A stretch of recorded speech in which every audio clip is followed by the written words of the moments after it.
जय श्री राम।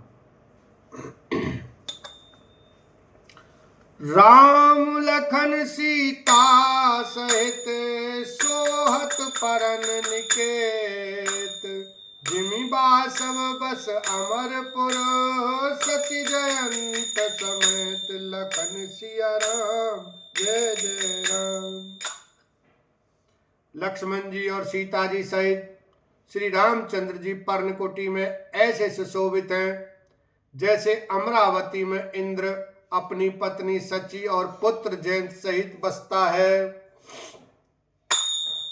जोग वहीं प्रभु सिय लखन कैसे, पलक बिलोचन गोलक जैसे, से वहीं लखन सिय रघुबीर ही, जिमि अविवेक पुरेश शरीर ही।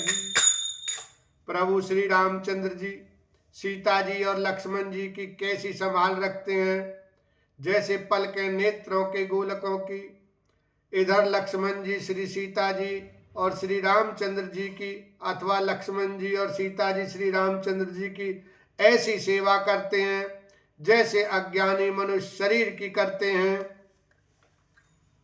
एहि विधि प्रभु बन बसई सुखारी, खग मृग सुर तापस हितकारी, कहु राम बन गवन सुहावा, सुनौ सुमंत्र अवध जिमि आवा।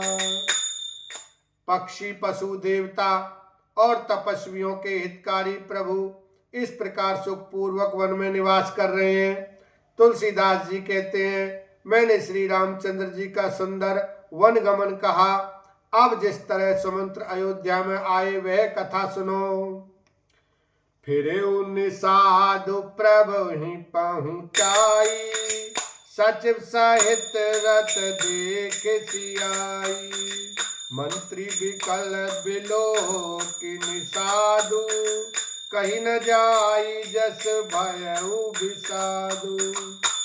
प्रभु श्री रामचंद्र जी को पहुंचाकर जब निषाद राज लौटा, तब आकर उसने रथ को मंत्री सुमंत्र सहित देखा। मंत्री को व्याकुल देखकर निषाद को जैसा दुख हुआ वह कहा नहीं जाता।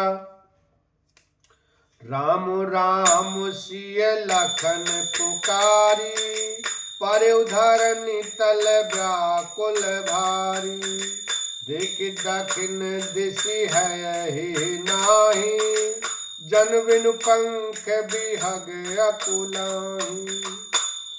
निषाद को अकेले आया देखकर सुमंत्र हा राम हा सीते हा लक्ष्मण पुकारते हुए बहुत व्याकुल होकर धरती पर गिर पड़े।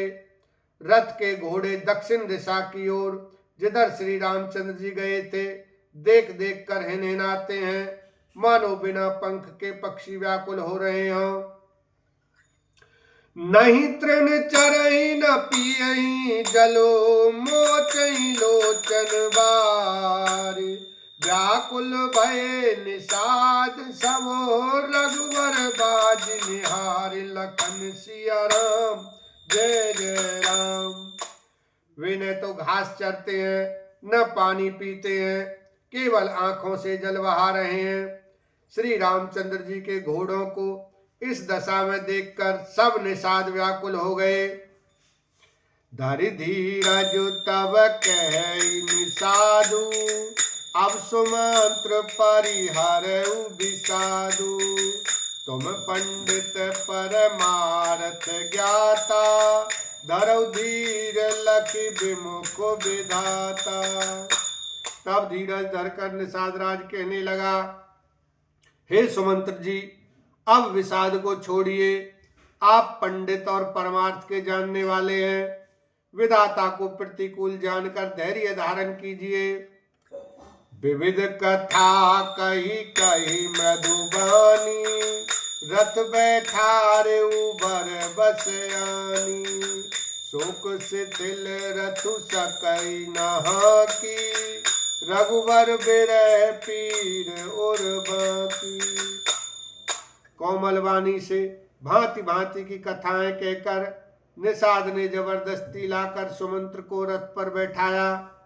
परंतु शोक के मारे वे इतने शिथिल हो गए कि रथ को हाँक नहीं सकते। उनके हृदय में श्री रामचंद्र जी के विरह की बड़ी तीव्र वेदना है। चरफराई मग चलहि न घोरे, बन मृग मन हुआ निरथ जोरे। अडुक परहि फिरि हेरहि पीछे, राम वियोग विकल दुख तीछे। घोड़े फड़फड़ाते हैं और ठीक रास्ते पर नहीं चलते, मानो जंगली पशु लाकर रथ में जोत दिए गए हों। वे श्री रामचंद्र जी के वियोगी घोड़े कभी ठोकर खाकर गिर पड़ते हैं, कभी घूमकर पीछे की ओर देखने लगते हैं। वे तीक्ष्ण दुख से व्याकुल हैं। जो कह राम लखन वैदेही, हिंकर हिंकारी हित हेरहि तेहि। बाजी बिरह गति कही जिम जाति, बिनु मन फनिक बिकल जेहि भांति। जो कोई राम लक्ष्मण या जानकी का नाम ले लेता है, घोड़े हिकर हिकर कर उसकी ओर प्यार से देखने लगते हैं। घोड़ों की विरह दशा कैसे कही जा सकती है। वे ऐसे व्याकुल हैं जैसे मणि के बिना सांप व्याकुल होता है। भयउ निषाद विषाद बस, देखत सचिव तुरंग। बोली सुसेवक चारि, तब दिए सारथी संग। लखन सिया राम जय जय राम। मंत्री और घोड़ों की यह दशा देखकर निषाद राज विषाद के वश हो गया। तब उसने अपने 4 उत्तम सेवक बुलाकर सारथी के साथ कर दिए।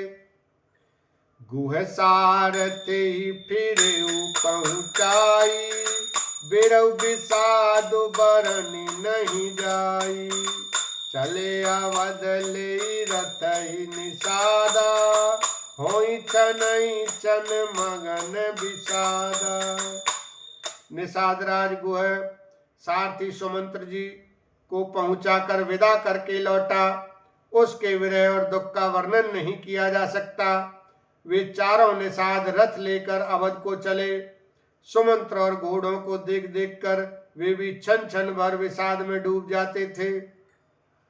सोचे सुमंत्र बिकल दुख दीना, दिग जीवन रघुवीर बिहीना।